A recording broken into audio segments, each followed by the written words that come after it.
Hi, this is Lori from GLP One Journey in Review. Today, we're doing a video in my interview series where we talk to people about their weight loss journeys. Today, we have with us Kim, who is also, besides being a GLP One user, is also a content creator.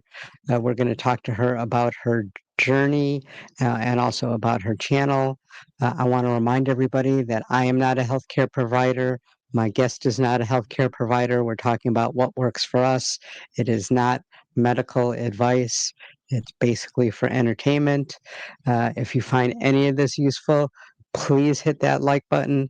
Please smash that subscribe button. Come on, I know you want to smash it because I know you like us because you're watching this. So, and then when you're done with this, go on over to Kim's channel and do the same. All that being said, Kim, why don't you introduce yourself? Okay, thank you. Hi, I'm Kim. I'm a 34-year-old first-time mom. I'm also married to my husband for 9 years, I believe, 8 years, almost 9 years. We've been together overall for 17 years. We Wow. struggled yeah, long time. We struggled with infertility and miscarriages for 7 years before we finally had our son. And after having my son, that's kind of when I really started my health and wellness journey. That's awesome. So, which medication are you on and how much have you lost? I'm currently on Tirzepatide. I started on Semaglutide back in March of this year, Hmm. and I was on a low dose, and that helped me lose 17 pounds.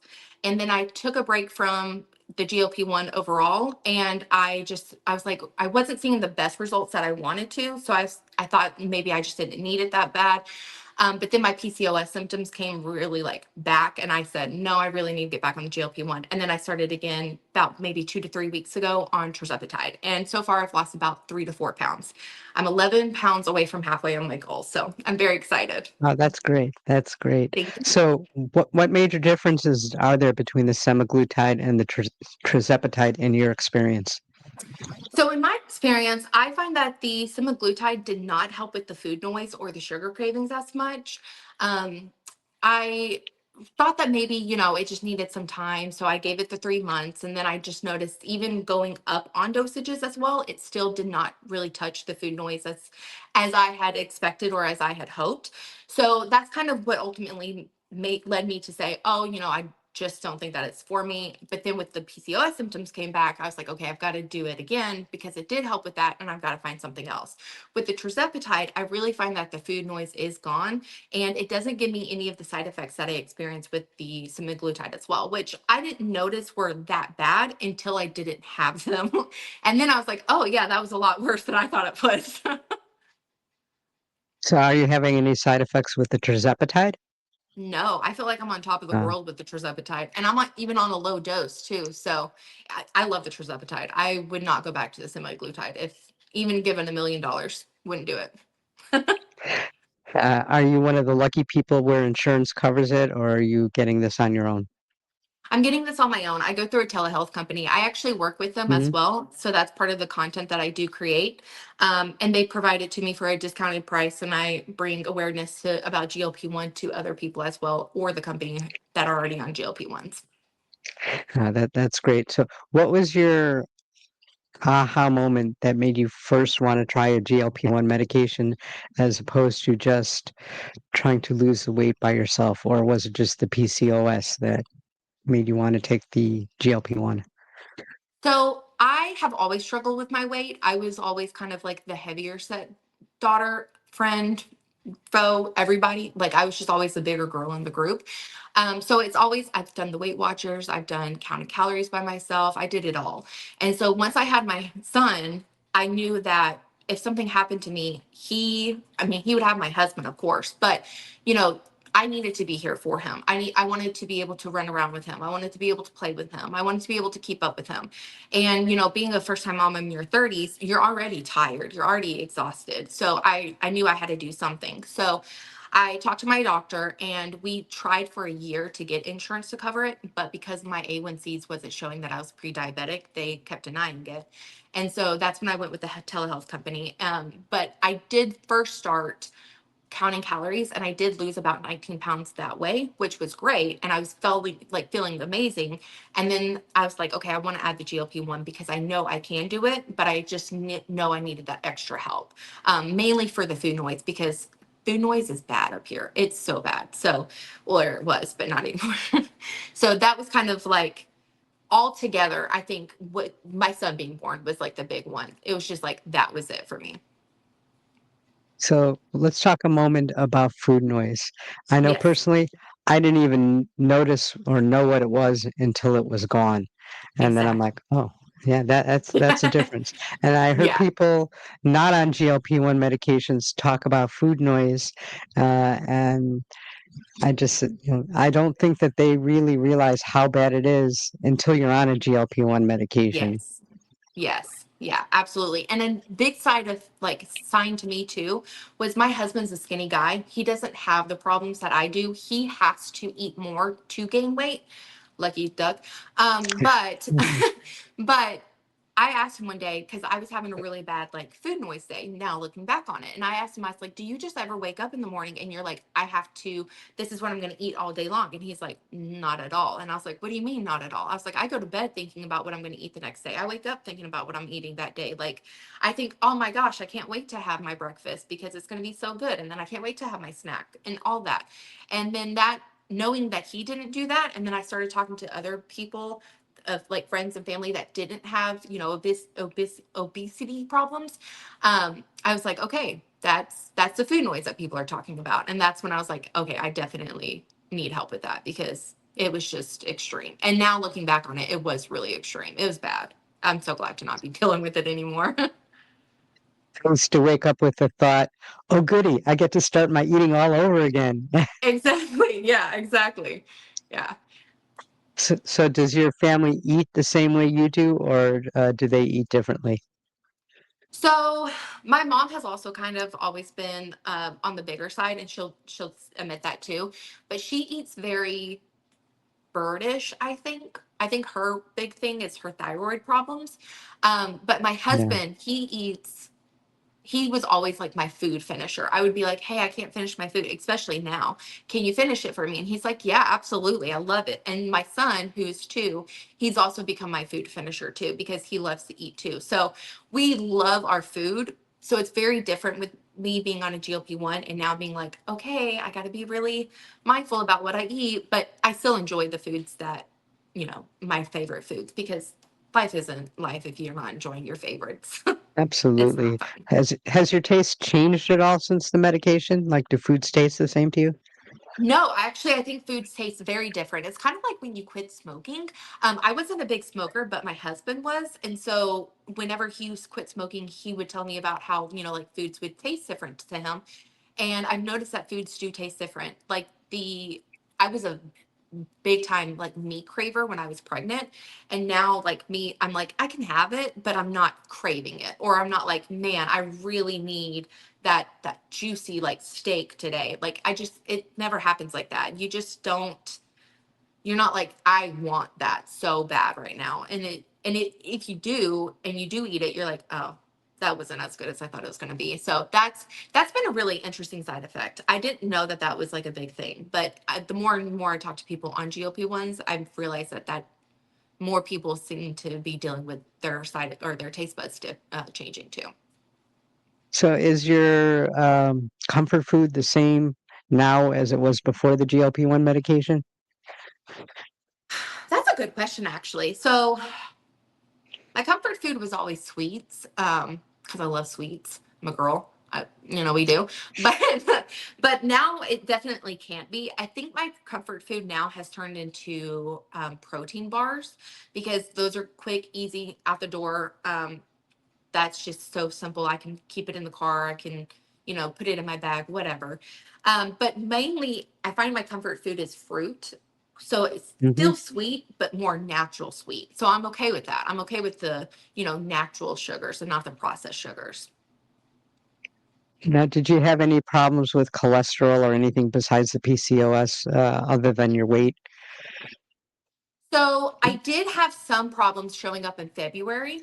I always like to get my blood work done every year because of the PCOS and, just kind of Hmm. check up. You should always do that. So I got some blood work done and I saw some questionable blood work. And that was, I think, now looking back on it too, that was probably a big moment too, where I was like, okay, we really got to figure out what to do on this. And I think that's what started me on the GLP-1, because at that point I was already working out, walking on my walking pad, counting the calories. But that was really kind of the moment that got me to start the GLP-1.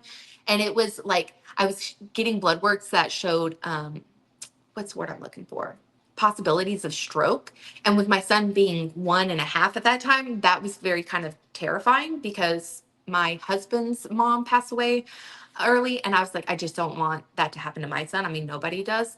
So that was like a big wake up call too. So, and I have actually had blood work done since I've been on GLP-1, and those are gone. The possibilities are gone and all the blood work is looking It's good. great. So I know, I was like, thank goodness. So what does a day of food look like for you? So I wake up with my protein coffee. I use currently Premier Protein with the cafe. Yes, it's the best way. And I have lactose-free milk. That's why I was asking you about Fairlife earlier, because Hmm. lactose I noticed kind of has really upset my stomach lately, and that could be part of the GLP-1 too, which is fine. But so I have that, and then usually about 11, because I work from home. Usually about 11, I will have a protein bar, and about 1, I'll have like a little lunch. Maybe it's like a chicken bacon wrap thing with like some cucumbers and some lettuce, or like some tuna. Just try to get more protein in. And then I will maybe have like some fruit in the afternoon if I'm feeling peckish. If not, then I just drink water with liquid IV. And then I eat dinner with my family when they get home at night, because that's the one meal we get a day all together. So that's like, that was my thing. I was like, I cannot miss dinner. Like, I know some people on GLP-1s, they will skip meals, or they'll just have Yeah, one meal and not a it'll good be idea. lunch. Yeah, no, I'm like, I love food too much. Even if it's a little bit amount of food and not a whole plate food, I'm okay with it. So Yeah, people don't realize that you have to get a certain amount of calories in because one, exactly, starvation mode is a real thing. exactly. And, you need X amount of calories just to function. And if you don't get them, you're going to be tired, you're going to be Hmm. cold, you're going to have brain fog, Exactly. and sooner or later, it's going to catch up to you. Yeah. And you want You this just to be a feel lifestyle, not crummy. just a quick little thing. So, Exactly. Yeah. And you do you just work feel out crummy. along? I You do do. actually. Do I you work out work on my out with it? walking pad. I have a walking pad that I work out because I have a stand-up desk. And then during the weekends, me and my husband and my son will just go out and kind of go to the park or go to the aquarium. We have a yearly membership, so we walk around the aquarium a lot, which is good. He loves it, so he likes to look at the animals. And then I'd like to come I too. I like aquariums. right? Well, it's one of the largest in Texas, so you're more than welcome. I will take you anytime. But and then I am wanting to, when I get about to halfway of my goal, I want to get some ankle weights. So when I start walking, I can start working out like my core, because I have the mom apron belly. So I want to start working on like toning that up. And then I think when I get to my actual full goal weight, I'm going to start working on like full body tone up. So that's my plan so far. That's great to have a plan. Now, do you have short-term goals along with your goal weight? I do. So right now, I've lost a total of, I'd say, 38 pounds as of yesterday. And my total goal weight loss is 100. So I started at 275. And so every 10 pounds I lose, I always treat myself to something. It used to be food or like coffee, but nowadays I'm like, no, I'm good. So nowadays it'll just be like maybe I just go to Target by myself for 30 minutes or something. Or, maybe I do go pick up a Starbucks coffee, but I do like sugar free or something like that. So I will always try to treat myself every 10 pounds, because I find that in the past when I didn't and I was just so focused on the scale, it was draining and you get burnt out very easily. So, and there was a month or two where I was like fluctuating 1 or 2 pounds, and those were rough. So I have to keep in mind that, fluctuation will happen. Your body will adjust to life as it needs to, especially, if you're on your cycle and things. And you have to celebrate the small numbers. And the non-scale victories too. I love the I non-scale was just going victories. to ask you about non-scale victories. Yes. What have they look like for you? So my biggest one was the fact that I could like hold my son for 30 minutes without hurting my back because I started at 275 and at that weight he was like 25 pounds. So he was pretty heavy. So that was like 300 pounds I had on my back and my, everywhere.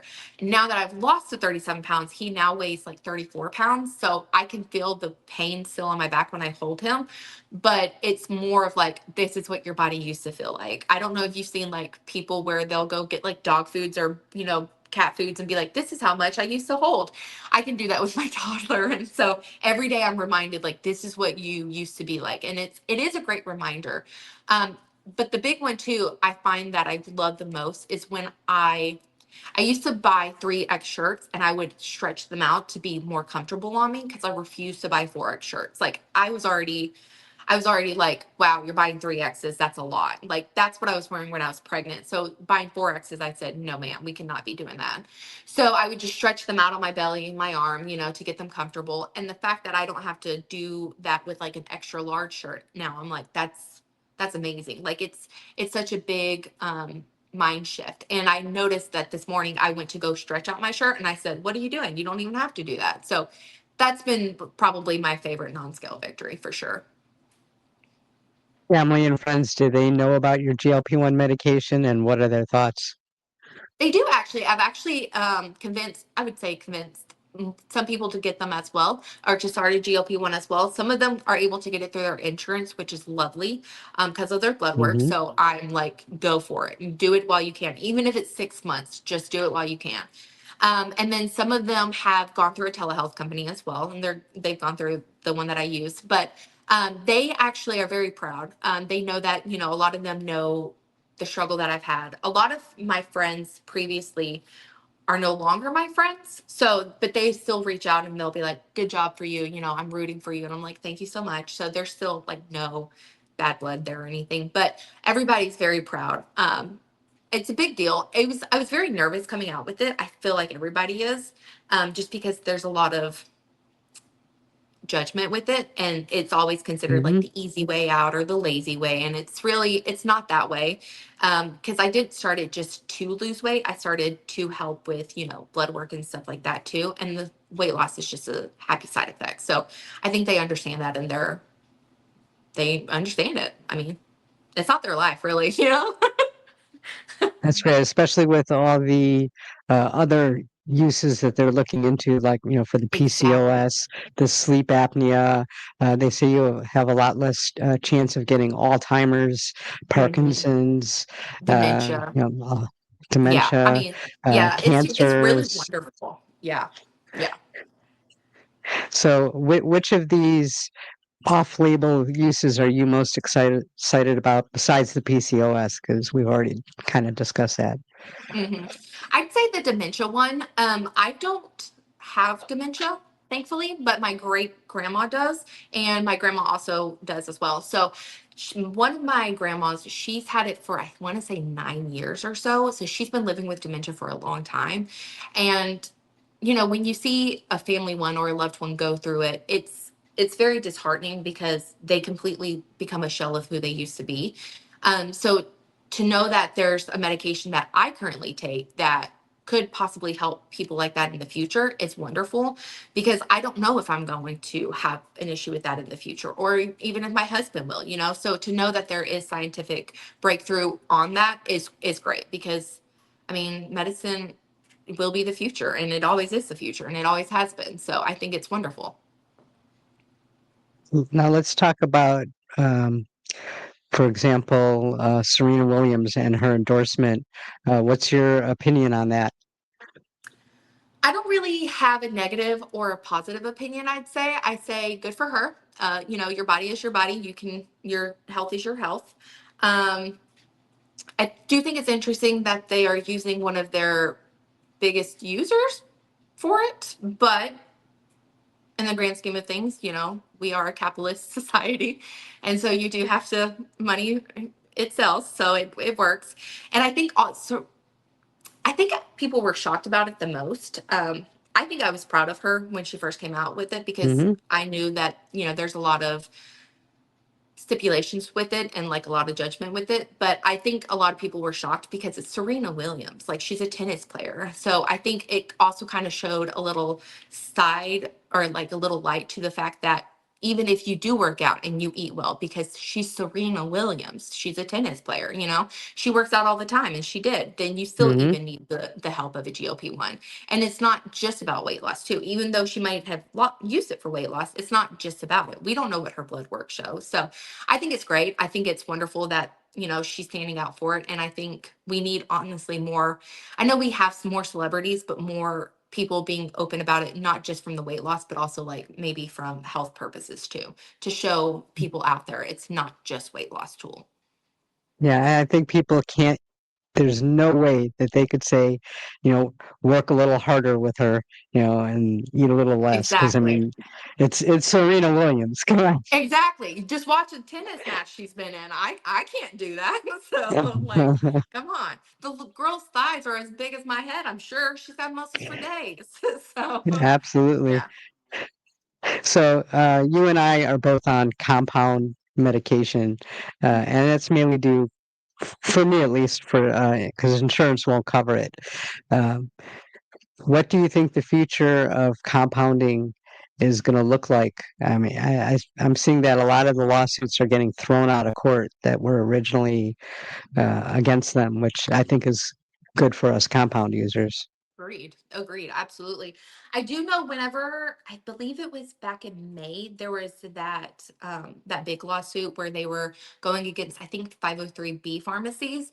Hmm. That was kind of alarming and concerning at that time because I was using a 503B pharmacy at that time, but now I'm using a 503A, which you kind of have to now. But that was kind of scary because then I was like, oh my gosh, like my insurance doesn't cover it. If I lose access through telehealth or a compound, I'm kind of screwed. So I really am happy to see that there are a lot of lawsuits being thrown out because I believe that the compound is great. I know I'm going to get a little conspiracy theory here, but I know a lot of the fact, and you can edit this out if you want to, but I know that a lot of fact of why it's being thrown out and why there's lawsuits is because big pharmacies want you to pay the big money for it. And if your Of insurance doesn't course. cover it, they're like, we need that $1,000 per month, baby. We need that money. So I think it's great that compounds are becoming more and more uh, frequent, I guess, more eligible or more able to be used because Accessible. people don't. Yeah, more accessible. Thank you. People don't have $1,000 every month. I don't. I'm not made Mm. of money, so I people need to be able to work on their health within their own budget, and compounded allows them to do that. Name brand unfortunately does not if it's not covered by the insurance. Yeah, and I know that there's Lily Care, I mean, Lily Direct and NovaCare, and I have some friends that absolutely want to use name brand, and if you could afford it, more power to you. It's a personal decision, Hmm. and I will say, starting off at around 1,000 to $1,200 to go down to about $500 in this short of time, it is unheard of in the past. So I Hmm. think we as people have caused uh, that big price drop, and I'm hoping that Absolutely. we can continue, because if there was only a $30 to $50 difference between compound and name brand, I think more people would switch over to the name brand. Why Absolutely. wouldn't Yeah. you? Yeah, absolutely. Why would you? It's like buying, Walmart versus Great Value. If there's only a dollar value or dollar difference, buy the name brand. I mean, it's Absolutely. fine. But I also think I think it is kind of interesting that Costco is going to start selling name brand. I find that very intriguing. I mean, you still have to have the prescription and stuff, but I mean, it is very interesting. It is interesting, but it's really no difference in the price Yes. Yeah. of buying it from Lily Direct. Yeah. So, Yeah. yeah, it is what it is. What do you think it's going to take for them to come down? Now, obviously, in the shareholder meetings, um, they're not happy. The shareholders, Yeah. they're Yeah. not making enough, charging $1,200. I don't really see them raising the prices because It's not going to how could work. they raise them anymore? So the only thing in my mind that you could do is bring down the prices a bit and sell to a bigger crowd.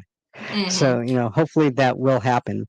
Yeah, and I think the only way to do that is to really hit them where it hurts, and that's in the pocketbook. And that's with the compounds being more on the market and more accessible. That's exactly what's happening, and that's why we're already seeing that price decrease, especially like half, like 50%. That's a big drop. So it's definitely going to. The more people use compounded and not name brand, if they're comfortable with compounds, because I know some people are very uncomfortable with compounds, and that's fair.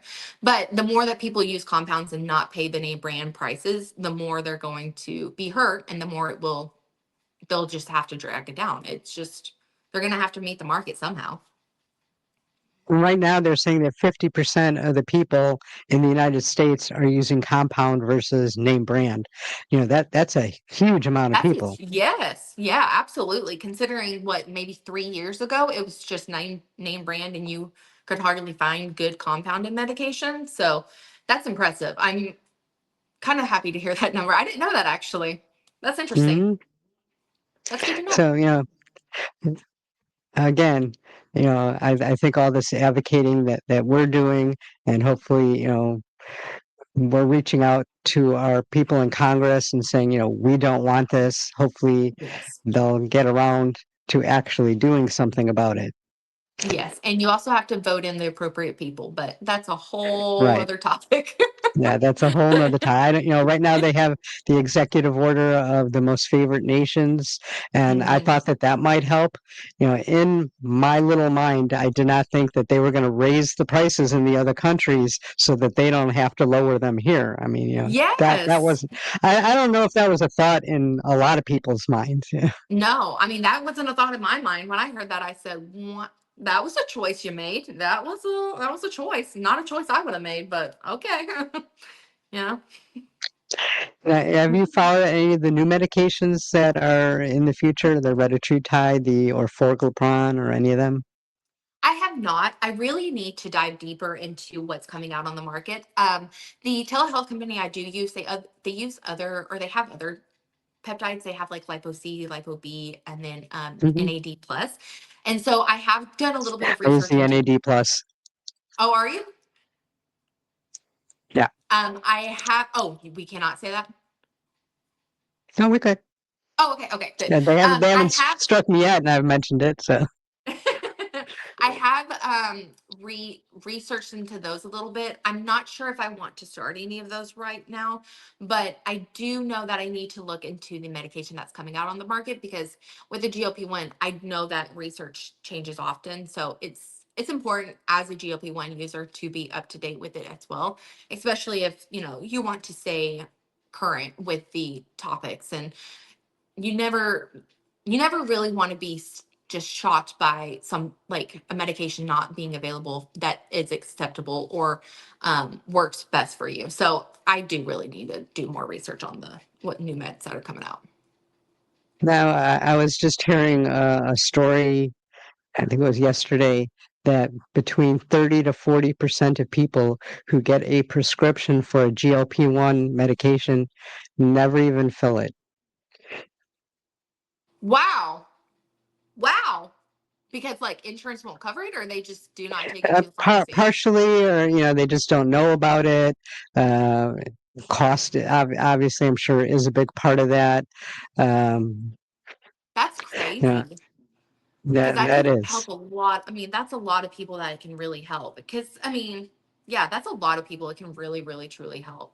Which I understand of insurance. That's kind of why what really drove me to start sharing my journey about doing compounded GLP-1 is because I know the issues I had with insurance and that other people have with insurance as well. And so I wanted to bring it up to people that, compound GLP-1s can be concerning if you don't look into the company, if you don't look into the pharmacy, if you don't look into the research. But if you do all your research, as anybody should with any medication you take, and talk to your doctor, then there's really no harm. As long as it's a reputable company and pharmacy and you talk to your doctor, then you should be just fine and dandy. So that's what really drove me to like sharing my GLP-1 journey too, because I really wanted people to know it's okay to take a compounded Hmm. GLP-1 in I general. I didn't even know what a compound was when I started. It's like Yeah. I originally was saving up. I was going to jumpstart a diet, maybe get 1 or 2 months of this. So I saved up my $2,000, and somebody basically told me about compound, and I'm like, what? Yeah, Hmm. and then I'm like, oh, hey, this is somewhat affordable, and Yeah. I might as well Yeah. just And stay on it. exactly. And depending on the company too, usually you can find like Tirzepatide for like if they do like monthly plans or like quarter plans or so, you can usually find it for the same price for 2 months of name brand, which is crazy. So Hmm. it's really important for I think GLP-1 users to do the research before they take it. And that's I do share my story over on TikTok too. And I've gotten a lot of questions about the difference between name brand and compounded. And I've had to tell them like there's no difference. It's the same active ingredients. It's really just the name of it. It's all it is. So I think it brings a lot of light to it. And I'm happy to bring a lot of light to the compounded GLP-1s because it's important. Yeah, now I know some people say that they have a problem with like the with B3 and B6 that they're adding to Mhm. it and that type of stuff. Um, I don't know because I've never had a problem with it, but I know that's what some people are saying. I when I was on Sema, I had B12 in it, and I did notice that it gave me a little bit of energy, but I do my shot nights on Friday nights. So it would give me energy for maybe about 2 hours. So I would just stay up 2 hours later than normal and then it would be fine. So, and that's why I did it on Friday nights because in case I got any side effects, I'd have the Right. weekend. It wasn't too bad. But I did notice that the B12, it gives you some energy. And I've heard the Lipo B, because it also has the B12 in there too, will also do the same thing.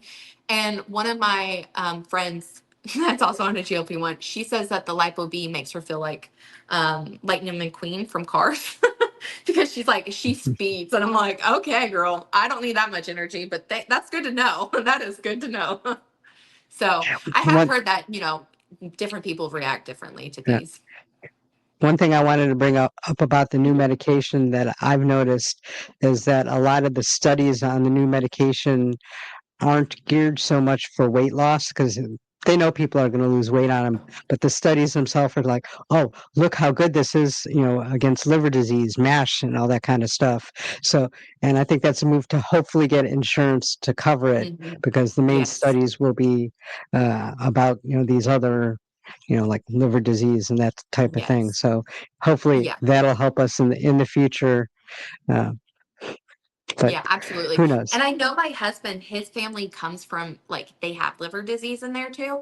And whenever I saw that it could possibly, it's working for liver disease people, I told him about that. And I said, you may have to take it in the future. Cause he's not judgy about it or anything. And he's like, well, if I got to take it, I got to take it.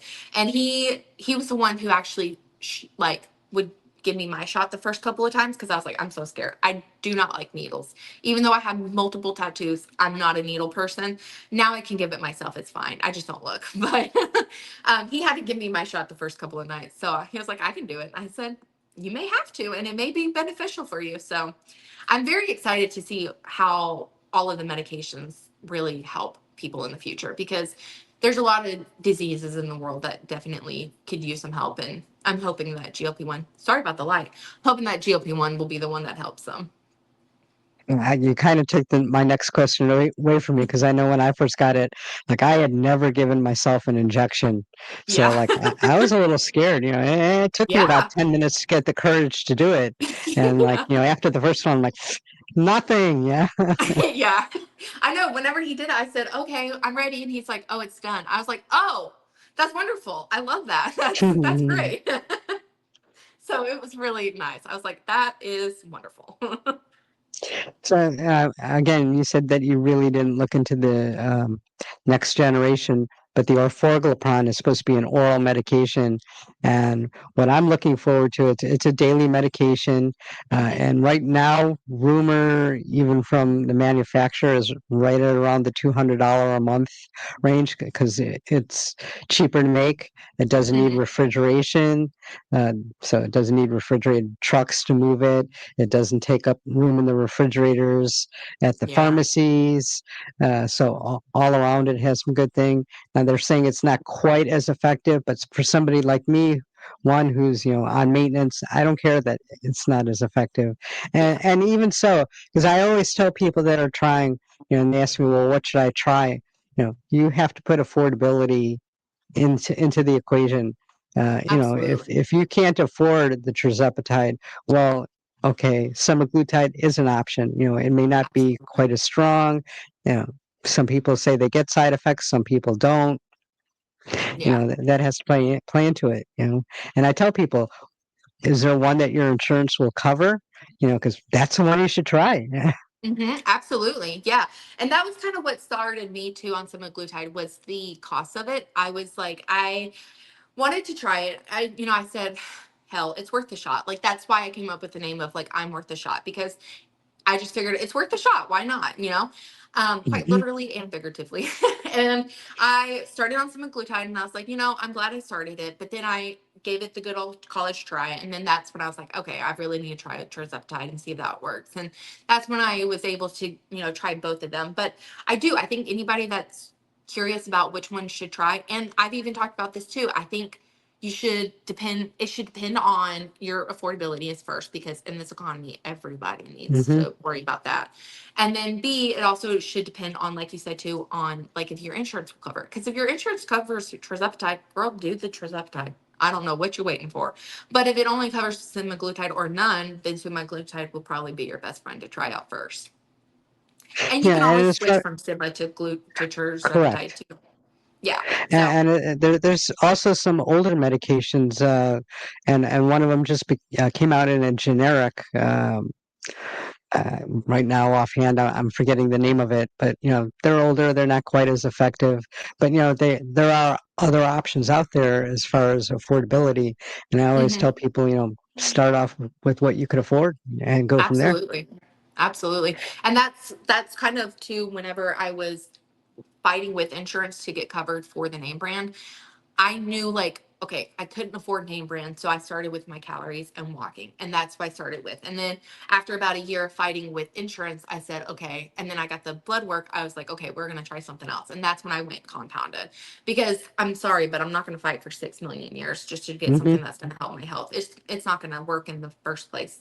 Or it's not worth it. So when you have other options that are more accessible, why not take it? So, and that's what I did. Absolutely. Now, do you plan on taking this medication uh, for the long haul, for life, or do you plan on possibly getting off of it?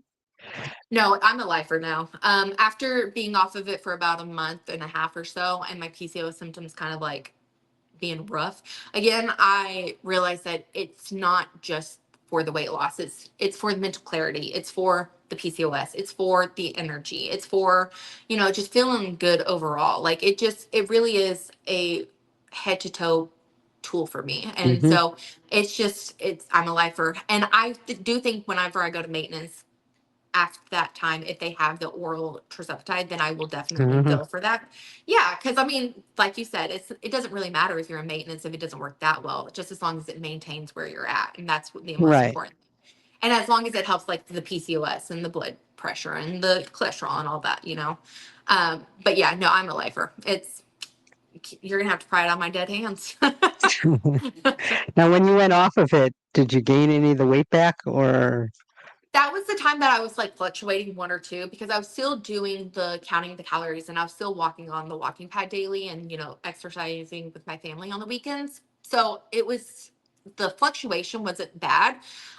It was just purely like I felt like crap. I just felt so sluggish. I felt just so horrible the entire time. I was so bloated. Like I didn't gain weight, but I looked like I was like gaining weight again. And I was like, I Inflammation. can't. yes. And I was like, I cannot do this anymore. So that was like a really big wake up call too at that point of just like, no, it's like anxiety meds. I have to take it every day for the rest of my life, and I'm okay with that. So I should be okay with the GLP-1 too. It just is what it is. So let's talk real quickly about your channel, Yes. which, by the way, Um, will be linked down below in the description.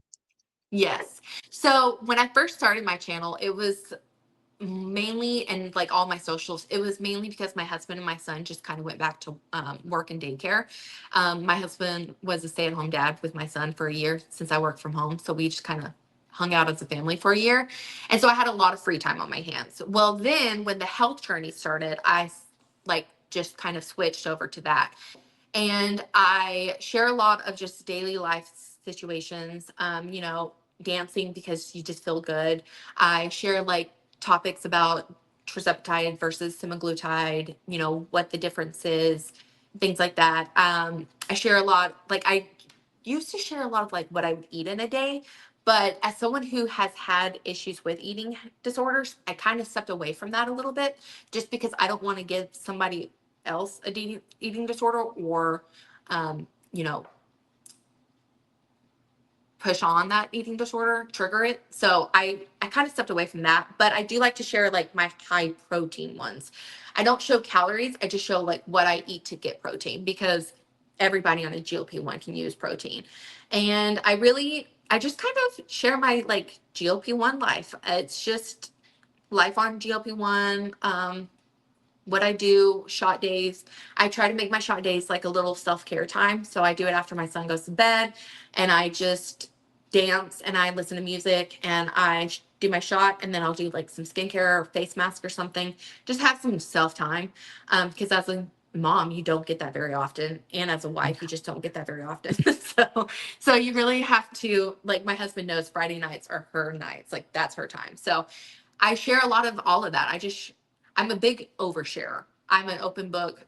I will tell you anything. So if anybody's like, "Hey, what's your worst side effects?" I'll be like, "Oh, it's X, Y, and Z." So I just love to Hmm. share anything I can. So let's back up a little bit, and Mhm. if you don't mind, I'm just going to call it ED, and I think you know what I'm talking about because I Yes. don't want YouTube to strike Yes. this, but let's talk about the ED. Mhm. Well, um, tell us about it. So I was never um A. I was always BE. So I would always eat and eat and eat, and then I would eat until I was like sick to my stomach. And that was a big component of the food noise too. And that happened in high school. It really started in high school. A lot of it was because at about 13 or 14, I was put on Weight Watchers. When I look back at myself, I don't really see a kid that needs to be on Weight Watchers. I don't think anybody at 13 or 14 should be on Weight Watchers. I don't even think Weight Watchers should have allowed that, but that's just me. And so I would, do really, really well on Weight Watchers. And then because you're not eating enough calories, as we previously discussed, you get really sick and you feel sluggish. And so I would feel like that. And I'd be like, oh my gosh, I feel like I need some food. I need hearty food. And so I would eat, and then I'd be like, oh, I'm still not feeling better. And then eat, and then eat. And that just kind of went on. And then as I, progressed through high school, and you have your heart breaking, and you have friends that go off and do their own things, and you have more heartbreaks and life goes on, it just kind of got worse and worse. And I remember there was one time where I just moved in with my husband. He was my boyfriend at the time, but we just moved in together in Austin, Texas. And he was at work one day because he worked weird hours, and I got off at 5 and he wasn't going to be home for lunch. And I remember, like, at this time it wasn't called a girl dinner, but I started with a girl dinner, and it turned into me eating like half the pantry. And at that point I was like, that's really not good. That's a really bad sign. And I never told him about it because it's the self-conscious thing. You're like, you don't want Hmm. to admit that you BD or BE. And I was like, I'm not going to do it. So after that, I kind of like, I told him finally, and I was like, listen, this is a problem that I have. I don't need your help per se, but I need you to understand, like, if I don't buy certain foods or if I say no to certain things, it's because of that. And so that was like kind of the start of that. And then periodically throughout my adult life, I would have moments of that. And then ever since my son was born, I got really bad into it again. And I think it was just like the stress and the anxiety of keeping a baby alive. That's a lot of anxiety. Nobody talks about that either. Hmm. And so, I just would eat my emotions all the time. And I'm a very emotional person too. So it was really bad. And then ever since the GLP-1, it definitely doesn't happen. And when I do eat to where I make myself sick, it's like I feel like I'm going to be sick, like I'm gonna, upchuck. So it's something that I really had to be mindful about because it was easy for me to bin or to BE very easily. And so when I started and I did it the first time, I was like, ooh, love that, but it's not good. So that was a long journey, and it still is. I mean, you never really get away from it. They say that all I don't know if we can say ADDITICONs, but they say all Hmm. addictions. If you have to blur that out, you can. But they say No, all no, it's fine. addictions, like, okay, that they never really go away. And BE is one of those, EDs are an addiction in some way, shape, or form. And so they never truly go away. Even if you are you still feel the urge. Like I've known people who did A's and they still will feel the urge every now and then. If they've eaten like a big, carb loaded meal or something, they feel the urge. So it's still something that's always going to be in the back of your mind. But with the GLP-1, it helps to where it's in the back of my mind, not in the front of my mind, which we love. So, what is your opinion on people with the EDs actually taking GLP-1 medication, uh, whichever form that they have? Because a lot of doctors use that as a red flag. And see, when I told my doctor about my ED, she said because I'm like in the healing stage still, it would be okay. That's a really good question, actually, because I don't, I know whenever I was on certain anxiety medications, ED was a side effect of it, and I'd have to stop it because it was, one of those things. Um, but I don't really see personally from my point of view why it would be a red flag. Maybe it's just I'm not looking at it It's from the more the A part of it, Oh, the A part, yes. Okay, that one, yes. The BE, no, but the A part, I could absolutely see. However, yeah, if it's the A one, I would say I would not suggest GLP-1s just in general. I would suggest mainly therapy first and really getting to the bottom of it to determining why. A lot of mine was anxiety and emotional distress. And so once I took care of that, the BE kind of dissipated itself. Um, but the GLP-1 I know has helped with the BE, but I don't have any like experience on the A side. So I hmm wouldn't, but I could see why it would be a red flag for sure. Absolutely. Now, do you think it's easier for people to hide that stuff with telehealth as opposed to actually seeing a physician in person? That is a really good question too, actually. I love that question because that is something that people would possibly do.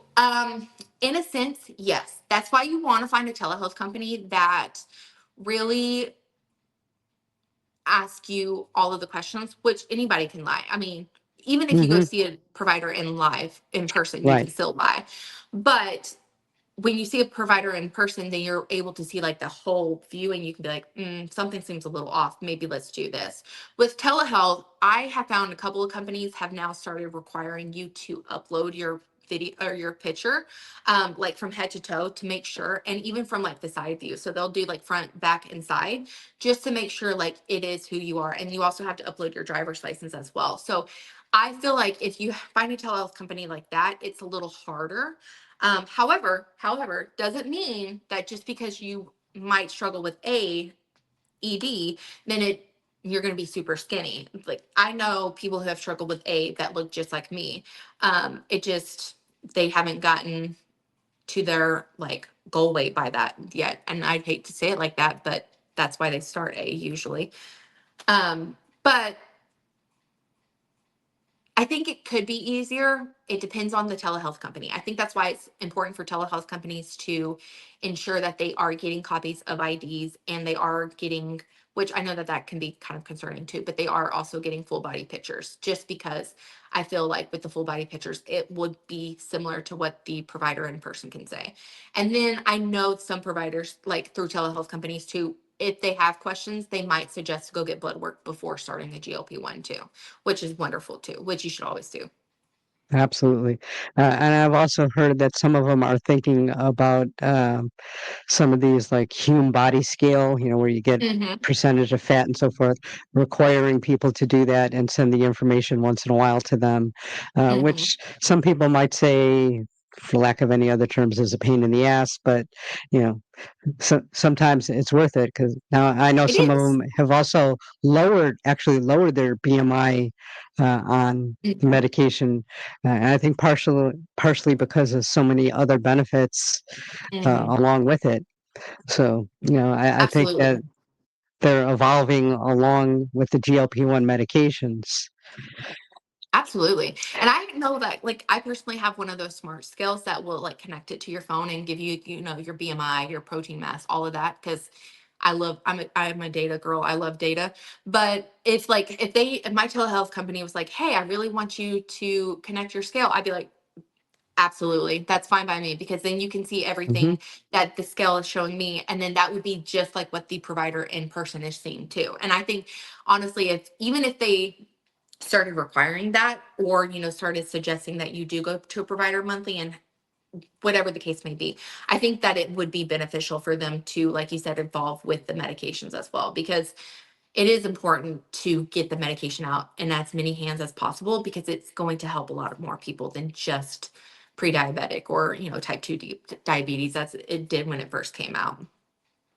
I know me personally, I like the telehealth Hmm. because, like, if I have a question, just schedule an appointment. Usually have one either that day or Absolutely. the next day, and I've used it, and it's like I think it would be kind of a pain to run to your doctor just to Yeah. ask a quick question or something like that. Where Yes. this takes 5 minutes, 10 minutes, whatever, and a lot of them like are associated with nutritionists, which most Hmm. people don't take advantage of, but Hmm. they do have available, and to me it's Yeah. just so simple. Yeah, absolutely. And some of them can even provide like at home workouts. So like you have no excuse. Which on YouTube you can find any workout really. Right.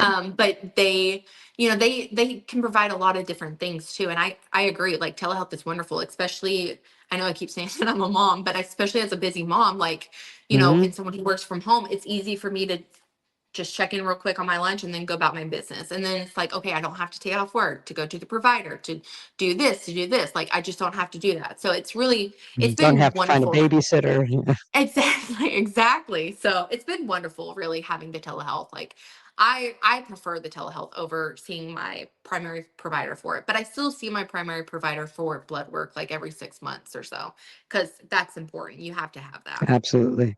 Yeah. Now, do you take any supplements along with the GLP-1 medication? I do. I'm actually kind of like minimal on my supplements. I take potassium glycerin, I think that's what it's called. And then I'm trying to think. I take a regular daily vitamin. And then I take fish oil. And then sometimes I'll take iron. It depends on like how I'm just feeling overall. But usually if I take iron, it's because I didn't drink enough electrolytes, I found. So that's usually if I just drink some water with electrolytes, I'm good to go and I don't need to take iron. But I'm pretty like simple on my supplements. I need to talk to my primary provider about possibly taking more, depending on what my blood work shows next time. Last time I went was like I think in August, so it should be like February again. But honestly, the last time I went in August, I was still taking the same ones and my blood work showed good. So I think it's working for what I've got going on right now. Now, you mentioned what you ate in a day a little while ago. Mhm. How is like your fiber intake and fat intake? Are you balancing all that out, or are you just concentrating on protein and letting the supplements take care of the rest? Um, I would say when I first started, I definitely was kind of letting supplements take care of the rest as I was kind of getting used to the whole journey of a GLP-1 and like what I would feel comfortable eating, what I wanted to eat, how much I'd eat. But now I definitely balance it out. During the day, I don't eat a whole lot of fat, but when my husband gets home, he likes like his hearty meals. And that's one dinner, like that's the meal where it's like, okay, that's going to be the fat. And then the fiber, I just kind of have with my food during now throughout the day as well. I probably should actually add a fiber supplement now that I think about it, just because things are moving a little bit slower on the tirzepatide than Mhm. they were on the semaglutide. So I probably should add that. But I also get my fat from like when I make my protein coffee, I make it with lactose free milk. So, that's a good fat source and things like that. So I try to get it from food sources, but the fiber I know is always helpful with the supplement because you cannot have enough, honestly. No, so you haven't had any problems with constipation or anything like that? No, luckily I kind of have a mild case of IBS, so it slowed it down like to where it was normal for me, like a normal system would be, I guess. So I was like, oh, that's nice. That's what everybody feels like. That must be wonderful. But I have noticed since moving to the tirzepatide, it has slowed it down a little bit more. So I think we're getting into that problem, and I'm not a fan of that problem. As someone who has IBS, it's not a big problem or a big favorite of mine. Because I tend to kind of wrap this up with asking people what you would say to somebody thinking about starting a GLP-1 medication or somebody who has just started one. I'm going to get really sappy. I would say you are absolutely worth the effort of working on your health and your overall body improvements. A lot of people, especially, I'm coming from a new mom point of view with this, but a lot of new moms feel that they have to put their all into taking care of their baby and their husband, especially if you're a stay at home mom. And that's just not the case at all. You cannot pour from an empty cup. So, in order to take care of others, you have to take care of yourself. However, that looks like for you, whether it's a GLP-1 for prediabetes, whether it's a GLP-1 for weight loss and liver disease, whatever the case may be, it's important that you take care of your health and you feel best. And the best medication is the one that makes you feel best. And if that's the GLP-1, then that's the GLP-1. And you never know because you don't know how it works until you absolutely take the shot. So, just take the shot. Just take the shot. Just take the shot. Be like Nike. Just do it. Just do it. Well, You I got to want to try thank it you out. for giving me the time out of your day. I really appreciate it. I want to remind everybody that Kim's channel, I'm Worth a Shot, is going to be linked down below in the description. Again, thank you for your time. It's been wonderful. Any last comments you want to say before we end this? No, I've had a great time talking to you today, Lori. I hope you have a great day. Thank you. And with that, this is a wrap.